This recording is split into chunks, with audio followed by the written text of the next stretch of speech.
नमस्कार बंधुरा सबाइके जानाई शुभ सकाल। तो आज के भिडियोटा करते एकटू लेट हो गेल।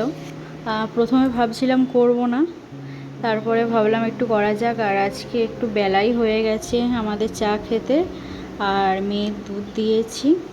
और ये झाउ गाछटा और एकटा बाहारी पाता एटा कयेकदिन आगे नार्सारि थेके किने এনেছিলাম, সেটাই এখন প্লেস করে দিচ্ছি।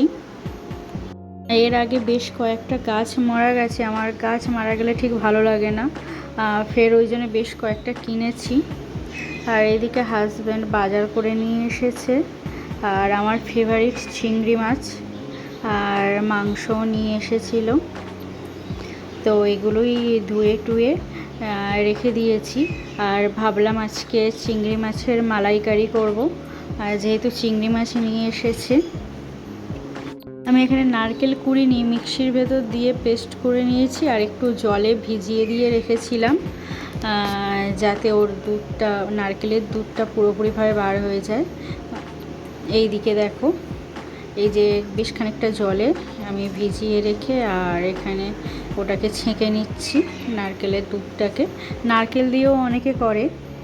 আর আমি প্রথমে তেল দিয়ে শুকনো লঙ্কা, তেজপাতা, গোটা গরম মশলা সব দিয়ে দিয়েছি এর মধ্যে। দিয়ে এরকে আমি দেওয়ার জন্য পেঁয়াজ বেটেছিলাম, পেঁয়াজ দিয়েছি 4টে ছোটো সাইজের। আর পেঁয়াজ কুচিও দেয়, কিন্তু আমি এর মধ্যে পেঁয়াজ বাটা আর কাশ্মীরি গুঁড়ো লঙ্কা, হলুদ আর জিরে গুঁড়ো আমি এখানে ইউজ করিনি। এর মধ্যে আমি দিয়েছি ধনে গুঁড়ো, যাতে ফ্লেভারটা ভালো আসে। আর কষানো হয়ে গেলে, তেল ছেড়ে এলে ওর মধ্যে নারকেলের দুধটা দিয়ে দেব। আর ওর মধ্যে নুন, পরিমাণ মতো চিনি, এটা একটু মিষ্টি মিষ্টি হয় সেই জন্য একটু বেশি করে চিনি দিলাম। আর এখানে আমি টমেটো সস ইউজ করেছি। আর দেখো না, কষানোর সময় টমেটো সসটা দিতে ভুলে গেছিলাম। টমেটো দেওয়া যায়, কিন্তু টমেটো সসটা দিলে একটু হচ্ছে কি, আমার মনে হয় স্বাদটা একটু বেটার হয়। আর এখানে ফুটে উঠলে আমি চিংড়ি মাছগুলো দিয়ে দিচ্ছি। খুব বেশি ফোটানোর দরকার নেই, এগুলো একটু বড় সাইজের চিংড়ি বলে একটু ফুটিয়ে নেবো। আর ওপর থেকে কয়েকটা চেরা কাঁচা লঙ্কা দিয়ে আমি এটাকে কিছুক্ষণ ফুটতে দেবো হালকা করে, অল্প আঁচে। দু পিঠ খানিকক্ষণ ফুটিয়ে নিয়ে আর আমি সব শেষে এর মধ্যে একটু গোটা গরম মশলা না আগে দিয়েছিলাম, কিন্তু হচ্ছে কি এরপরে একটু গুঁড়ো গরম মশলা দিয়ে দিলাম, যাতে ফ্লেভারটা ভালো আসে। তো আমাদের চিংড়ি মাছের মালাইকারি রেডি। আর ওই দিকে যথারীতি মাংস হচ্ছে, ভাতটা হয়ে গেছিলো, রান্না করেই একদম গরম গরম আজকে খেতে বসে পড়েছি।